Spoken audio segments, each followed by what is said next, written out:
New York میں نئی تاریخ رقم، ڈیموکریٹ امیدوار زہران ممدانی پہلے مسلمان میئر منتخب ہو گئے۔ زہران ممدانی نے 50% سے زائد ووٹ حاصل کیے۔ امریکی صدر ڈونلڈ ٹرمپ کی مخالفت کے باوجود 34 سالہ Dhahran Mamdani new York city کے پہلے مسلم میئر منتخب۔ زہران ممدانی نے 4,86,741 اور مد مقابل آزاد امیدوار اینڈریو کومو نے 3,96,177 ووٹ لیے۔ ریپبلکن کے کرس سلوا صرف 79,281 ووٹ ہی حاصل کر پائے۔ So Donald Trump, since I know you're watching, I have 4 words for you. Turn the volume up. We will hold bad landlords to account because the Donald Trumps of our city have grown far too comfortable taking advantage of their tenants.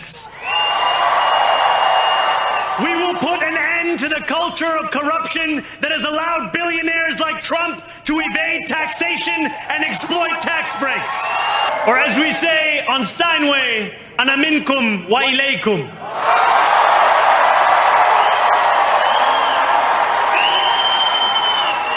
Thank you to those so often forgotten by the politics of our city who made this movement their own. Dhahran Mamdani کا mayor city new York منتخب ہونے کے بعد پہلا دھواں دھار victory خطاب، کہا ڈونلڈ ٹرمپ مزید شور مچاؤ۔ نیو یارک کے عوام نے ثابت کر دیا پاور ان کے ہاتھ میں ہے۔ نیو یارک نے آج تبدیلی کے لیے ووٹ دیا، موروثی سیاست کا خاتمہ ہو گیا۔ نیو یارک میں اسلاموفوبیا کے نام پر الیکشن نہیں لڑ سکتے۔ نیو یارک کے ساتھ جو پہلے ہوا وہ سیاست نہیں تھی، اب سیاست ہوگی۔ نفرت اور تقسیم کی سیاست کی اجازت نہیں دیں گے۔ ہم لیڈرشپ کے نئے دور میں داخل ہو رہے ہیں۔ یہ شہر آپ کا ہے، یہ جمہوریت آپ کی ہے۔ نو منتخب میئر زہران ممدانی نے عوام کا شکریہ ادا کیا۔ زہران ممدانی تقریر کے دوران قرآن کریم کی آیات مبارکہ بھی پڑھتے رہے۔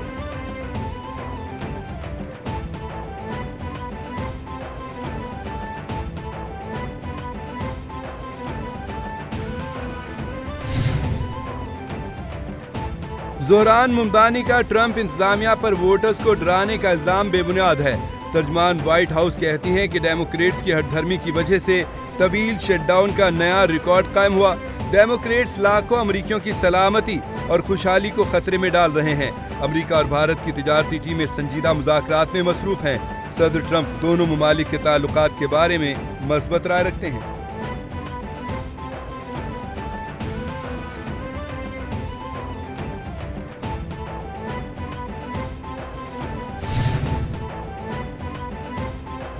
ڈیموکریٹ ایبیگیل اسپینبرگر نے ورجینیا کے گورنر کی دوڑ جیت لی۔ امریکی ریاست ورجینیا میں ڈیموکریٹ امیدوار ایبیگیل ورجینیا کی پہلی خاتون گورنر اور غزالہ ہاشمی پہلی نائب گورنر منتخب ہو گئیں۔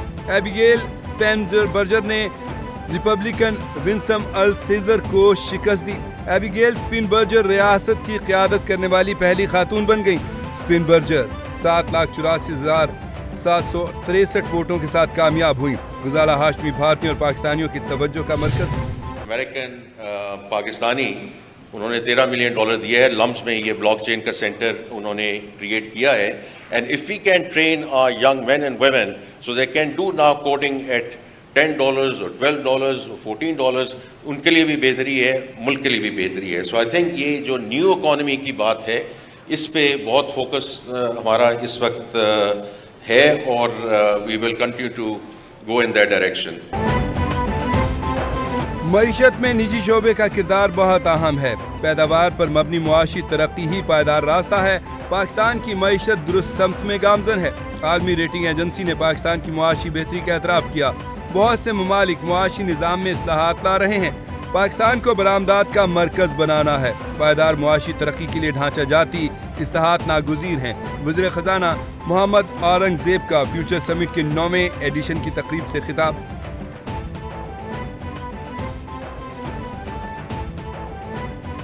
27ویں آئینی ترمیم کا بل جمعے کو سینٹ میں پیش کیے جانے کا امکان۔ ذرائع کے مطابق آئینی ترمیم کے مسودے پر حکومتی و اپوزیشن ارکان میں مشاورت جاری۔ ترمیم میں صوبائی خود مختاری سے متعلق اہم نکات شامل۔ سینٹ اجلاس میں ترمیمی بل پیش کیے جانے کے بعد بحث کا امکان۔ حکومت کا اتحادی جماعتوں کو ترمیم پر اعتماد میں لینے کا فیصلہ، وزارت پارلیمانی امور نے بل سے متعلق تیاری کر لی، حتمی مشاورت کے بعد بل پیش ہوگا۔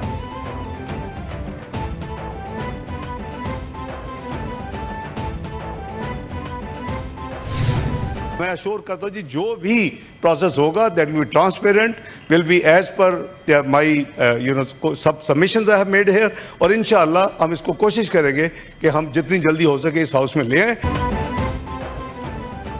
حکومت کا 27ویں آئینی ترمیم لانے کا اعلان، نائب وزیر اعظم اسحاق ڈار کا سینٹ میں اظہار خیال، کہا حکومت اتحادیوں کو ساتھ لے کر 27ویں آئینی ترمیم لا رہی ہے۔ 27ویں آئینی ترمیم میں جو کچھ بھی ہوگا آئین و قانون کے مطابق ہوگا۔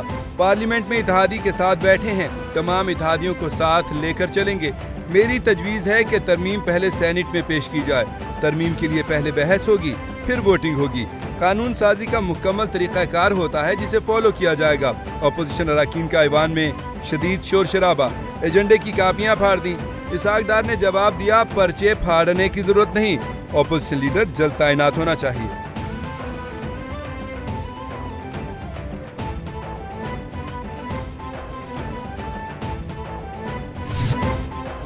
سنتاس معاہدے کی خلاف ورزی عالمی قوانین کے منافی ہے۔ پاکستان قطر میں اسرائیلی جارحیت کی شدید الفاظ میں مذمت کرتا ہے۔ صدر مملکت کا قطر میں عالمی سماجی کانفرنس سے خطاب، کہا ہمارا ویژن جامع اور پائیدار ترقی کا قیام ہے، چاہتے ہیں دنیا میں سماجی ہم آہنگی ہو، مساوات اور انسانی حقوق کا احترام ہو۔ BISP 90 لاکھ خاندانوں کو مالی مدد فراہم کر رہا ہے۔ ہمیں فخر ہے کہ یہ پروگرام دنیا بھر میں مثالی سماجی تحفظ کا ماڈل ہے۔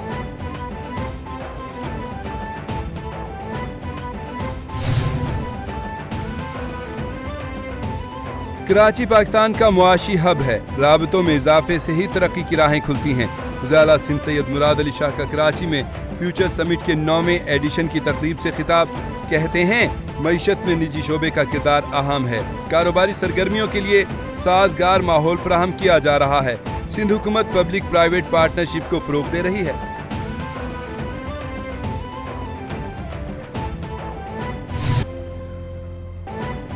ملک کے بالائی علاقوں میں موسم سرما کی پہلی بارش اور یالہ باری، اسلام آباد کے مختلف علاقوں میں تیز بارش اور یالہ باری، سوات میں پہاڑوں نے سفید چادر اوڑھ لی، سردی کی شدت میں اضافہ، مینگورہ میں بارش کے باعث ندی نالوں میں طغیانی۔ محکمہ موسمیات کی پنجاب اور KP کے بیشتر اضلاع میں آج بھی بارش اور برف باری کی پیش گوئی، دیر، چترال، سوات، کوہستان، شانگلہ، ایبٹ آباد اور دیگر شہروں میں برف باری کا امکان۔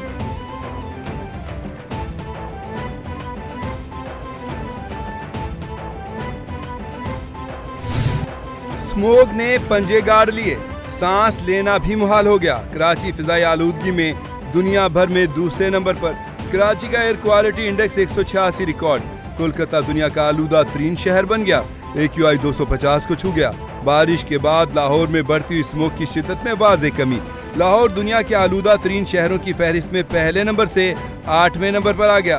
لاہور کا AQI 158 ریکارڈ، شہریوں نے سکھ کا سانس لیا۔